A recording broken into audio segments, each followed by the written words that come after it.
Good evening dear students, again I am going to welcome you all class study zone. और आज हम लोग solve करेंगे part B. Part B जो होता है बेटा, ऑलरेडी मैंने आपको प्रीवियस वीडियो में बताया था कि इसमें दो सेक्शन होते हैं। एक आपका पार्ट होता है वो होता है पार्ट ए, और दूसरा जो पार्ट है वो है पार्ट बी। जो पार्ट बी है वो सब्जेक्टिव स्किल है। तो चलिए स्टार्ट करते हैं।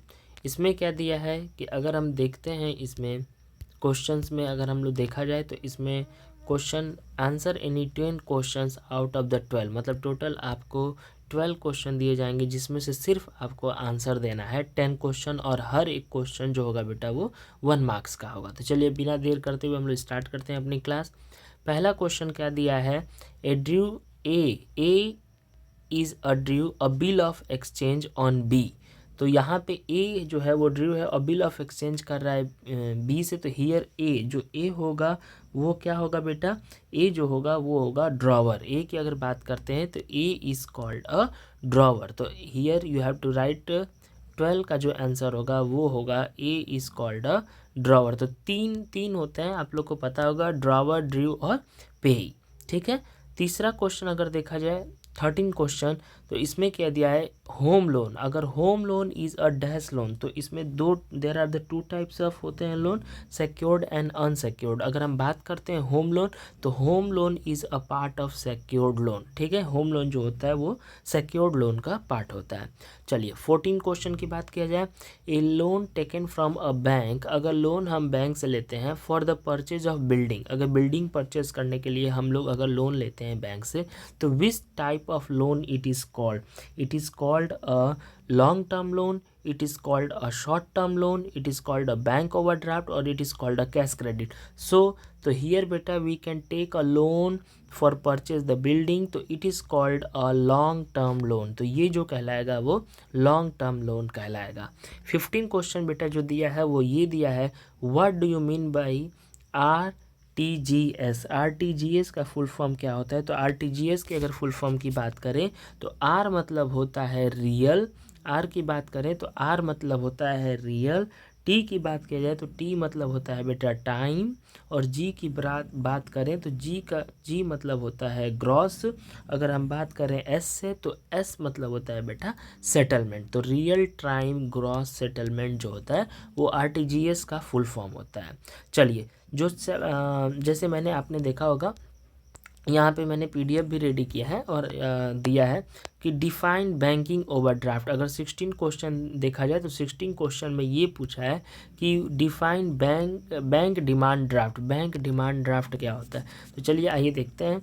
इसमें बता रहा है demand draft is a prepared negotiable instrument issued by a bank. So DD, if you talk about the DD, अगर डिमांड ड्राफ्ट की बात करते हैं तो यह भी बेटा एक नेगोशिएबल इंस्ट्रूमेंट्स है जो बैंक द्वारा इशू होता है, and directly another bank branch to pay specific amount. और जो भी मतलब ये दूसरे बैंक ब्रांच को भी स्पेसिफिक अमाउंट्स को पे करने के लिए कहता है, जो भी आपका स्पेसिफिक अमाउंट्स होगा वो अनदर ब्रांच को भी पे करने के लिए ये कहेगा, जो स्पेसिफिक अमाउंट होगा पे के लिए। तो DD is a prepaid negotiable instrument issue by a bank and directly another bank branch to pay a specific amount to the pay. अब हम बात करेंगे क्वेश्चन नंबर 17। तो देखा जाए सैम्पल पेपर में क्वेश्चन नंबर 17 दिया है, state 2 purpose of life insurance product. Life insurance product के आपको 2 पर्पज बताना है। तो पहला पर्पज दिया है वो दिया है financial security for the family. अगर हम लाइफ इंश्योरेंस की बात करें तो ये कैसा प्रोसेस होता है बेटा, कि which it is a part of a saving and which we can use in a future. ठीक है, और फ्यूचर में कौन यूज़ करता है, जो हमारे फाइनेंशियल सिक्योरिटी होती है फैमिली के लिए। ठीक है, तो दे आर 2 पर्पज़ आपको लाइफ इंश्योरेंस प्रोडक्ट के लिखना है, जिसमें अगर हम पहले की बात करें तो वो है बेटा फाइनेंशियल सिक्योरिटी फॉर फैमिली, और दूसरा होता है सेविंग एंड फ्यूचर इन्वेस्टमेंट। आप पैसा क्या कर सकते हैं, सेव कर सकते हैं और फ्यूचर में उसे इन्वेस्ट कर सकते हैं। ठीक है, और इन्वेस्टमेंट की अगर बात करें बेटा तो इन्वेस्टमेंट मतलब क्या होता है, जहाँ पे पैसा लगाते हैं हम और उसके बदले में हमें प्रॉफिट भी मिलता है, डेट इज़ कॉल्ड इन्वेस्टमेंट। की पैसा लगाया और हमें प्रॉफिट गेट हुआ। I hope you all are able to understand.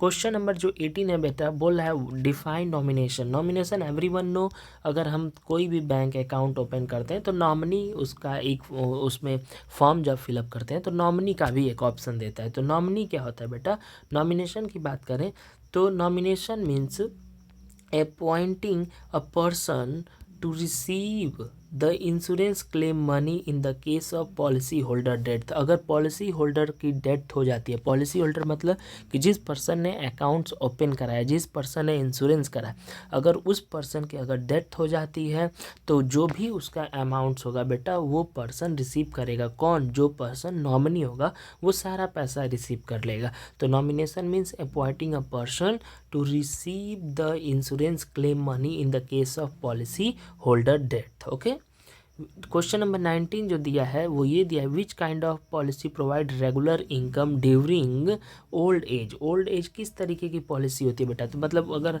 जैसे मान लीजिए अगर आप रिटायर्ड हो गए हैं या अगर आप कोई जॉब भी नहीं कर रहे हो लेकिन आपने अपने यंग एज में पैसा को जमा किया है बैंक में, तो आपको वो जो पैसा होगा अगर वो प्रोवाइड्स होगा रेगुलर इनकम, अगर आप ओल्ड हो जाते हो तो उस पॉलिसी की बात करें तो वो पॉलिसी क्या कहलाएगी? That policy is called a pension policy. Okay, जिसमें आप जब यंग थे तो पैसा कलेक्ट किए, नाउ यू आर ओल्ड तो हम कहीं काम नहीं कर सकते, तो वो पैसा हमें एक रेगुलर इनकम के थ्रू मंथली भी मिल सकता है, तो that is called a pension policy.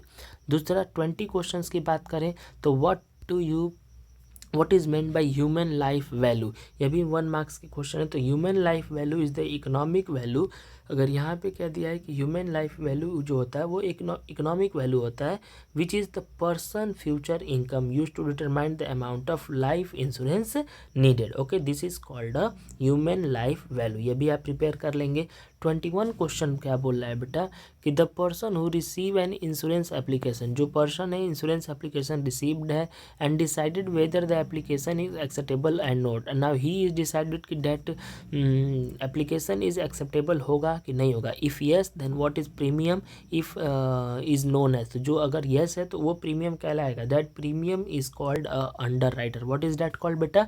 It's called a underwriter because who can review the insurance application and decide means he is decided whether the application is acceptable और not. तो ये जो होगा वो होगा underwriter. Okay, because it is not fully decided. तो agent नहीं होगा, बैंकर नहीं होगा और कॉन्ट्रैक्ट नहीं होगा, that is come in the under. तो आज हम लोगों ने डिस्कस किया इतने सारे क्वेश्चंस, ठीक है। तो आपको ये सारे क्वेश्चंस जो है बेटा वो प्रिपेयर्ड कर लेने हैं एग्जाम के लिए, जो पार्ट बी के सब्जेक्टिव स्किल्स है। और सब ये जो क्वेश्चंस है बेटा ये 1 मार्क्स के क्वेश्चन है, आप इसे नोट डाउन कर सकते हो और इसे लर्न कर सकते हो। Thank you very much.